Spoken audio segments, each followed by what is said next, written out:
आज P F संदर्भात जास्त कामं असल्यामुळे मला तुमच्यापर्यंत गव्हर्नमेंट सर्व्हिसची माहिती नाही पोहोचवता येणार. आपण पी एफ संदर्भात जी कामं करतो त्याबद्दल तुम्हाला एक थोडक्यात माहिती सांगतो. पी एफ संदर्भात आपण ॲक्टिवेशन नाही करत. ॲक्टिवेशनसाठी तुम्हाला उमंग ॲपचा वापर करावा लागतो. उमंग ॲपमधून ॲक्टिव्ह झाल्यानंतर त्याची जी पुढची जी प्रोसेस आहे, KYC असते, त्यानंतर तुमचं प्रोफाईल अपडेशन असतं, नॉमिनी असतं आणि तुमच्या मागच्या ज्या कंपन्या आहेत त्या सर्व मागच्या कंपन्यांमधला PF एका ठिकाणी घेण्याचं जे काम असतं ते आपण ऑनलाईन पद्धतीने करून देत असतो. प्लस यामध्ये आपण बँकेची KYC, आधार कार्ड आणि पॅन कार्ड या 3 गोष्टींची KYC PF पोर्टलला करत असतो. PF पोर्टलला ह्या KYC करत असताना तुमचं जे नाव आहे ते नाव आधार कार्डप्रमाणे असणं महत्त्वाचं असतं.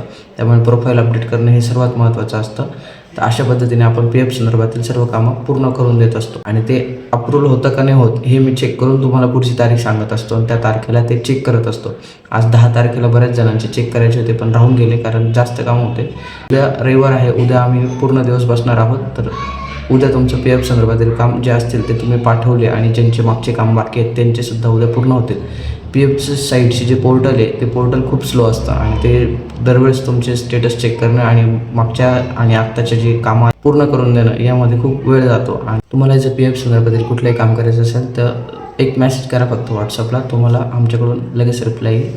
धन्यवाद.